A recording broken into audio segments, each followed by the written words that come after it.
Well, it's Friday, which means it's time for our pop culture duo, the Waynes. This week, Wayne Button reads Pope Joan by Donna Woolfolk Cross. Here's a little excerpt of him reading from the book. Anastasius put down his quill, stretching his finger to rhythm of cramp. With pride, he studied a page he had just written, the latest entry in his masterpiece, the Book of the Popes, a detailed record of the papacies of his time. Lovingly, Anastasius ran his hand over the clean white vellum that lay ahead. On these blank pages, the accomplishments, the triumphs, the glory of his own papacy would one day be recorded. Good morning, Wayne. Good morning, Janice. How are you doing? I'm good, thanks for asking. So you've moved solidly back into the land of adult books with Pope Joan.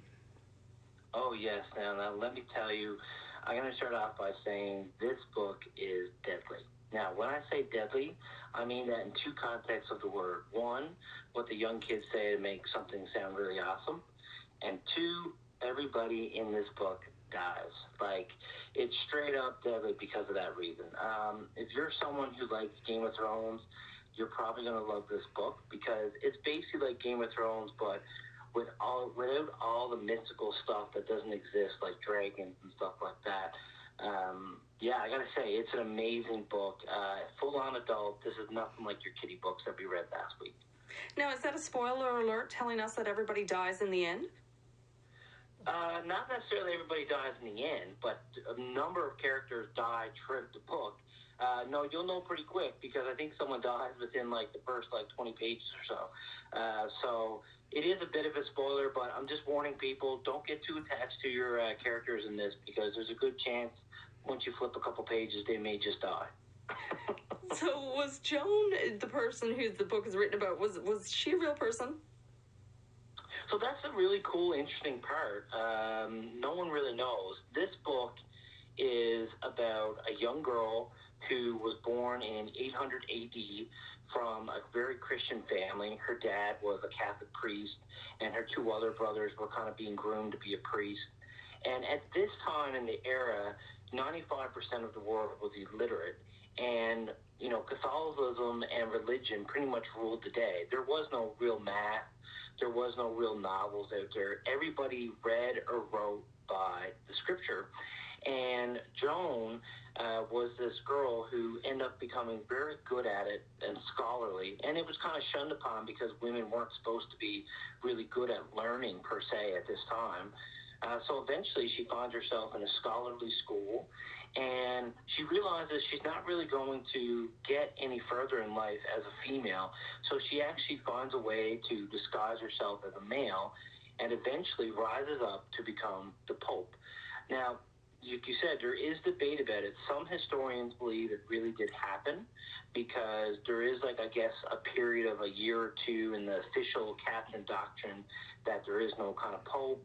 And then some people believe that it's fabricated by Protestants and made up in that time.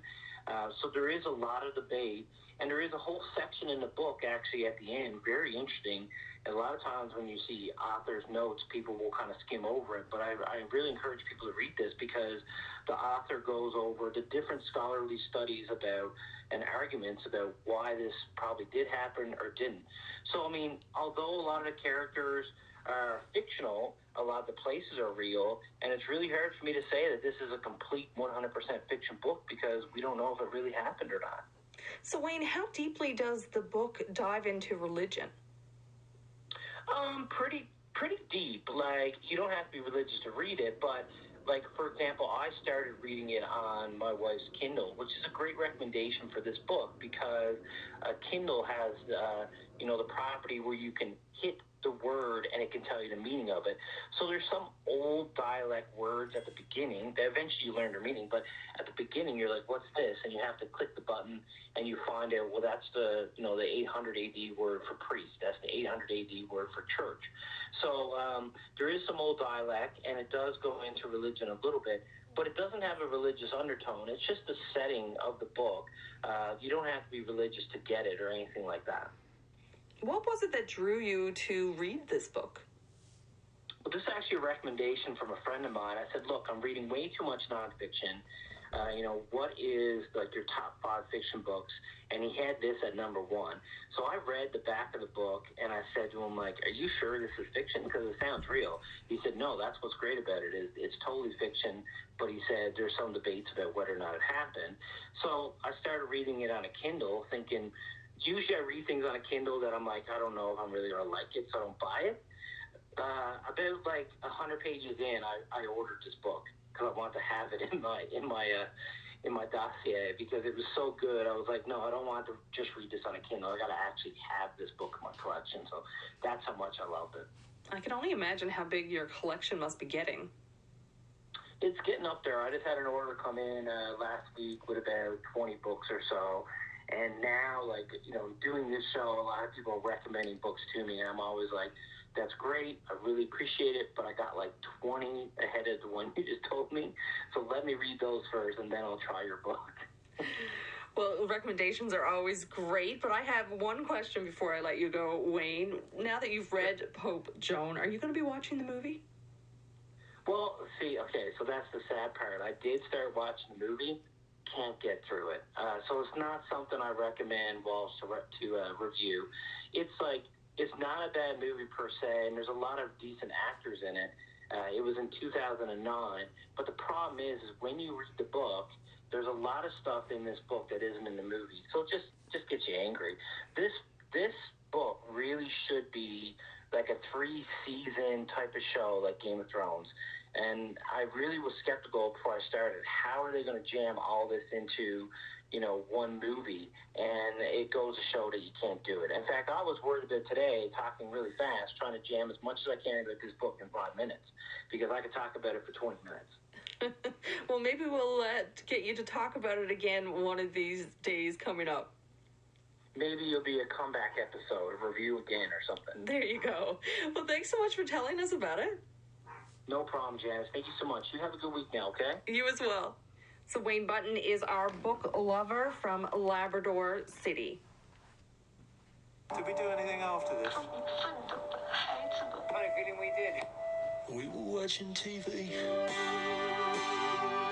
Watching TV. We were watching TV. Watching TV. Wayne Walsh is our TV nut, and this week he's reviewing a newish Netflix series called Fear City. Good morning, Wayne. Good morning. How are you? I'm good, thank you. So what is Fear City all about? Oh, Fear City is what anyone who's ever seen Goodfellas or Casino in their lifetime, which were pretty popular movies growing up for me, it's the real-life characters from those movies. And to see it as a documentary fashion with the actual mafia-type stuff and being able to see behind the scenes and what went into getting all this information is all captured in this episode, these 3-episode series on Netflix. So I understand it's New York City versus 5 mafia families. What era is it set in? It's set usually more around pretty much the whole time that they were in power from like the 70s, 80s. And that's pretty much where they started actually investigating, which is where most of this takes place from, is that this is focused on what the city of New York was able to do at this time, which was unheard of with the idea of being able to start getting laws changed to actually fight the mob. Before that, they had everybody heard about the families and that sort of thing, where everything ranks down from, the boss on down to the captains to the soldiers, but prior to things you learn in this 3-episode series is that they were pretty protected. If they just told someone to do it, they never had enough evidence to go against them. So when they went into this kind of thing, it turns into kind of like the crime drama, but real, and it shows some new techniques they used in terms of how to bug these people that were used to being hunted and looked at, and just different ways to get around this, because they were very smart and very clever in what they did. So this kind of gripped me in terms of seeing the movies, and then, like I've said on this show many times, that I always like to see a movie, and it was based on a true story, go and look online and see what is actually real and not. But this whole 3-episode series takes care of that for us.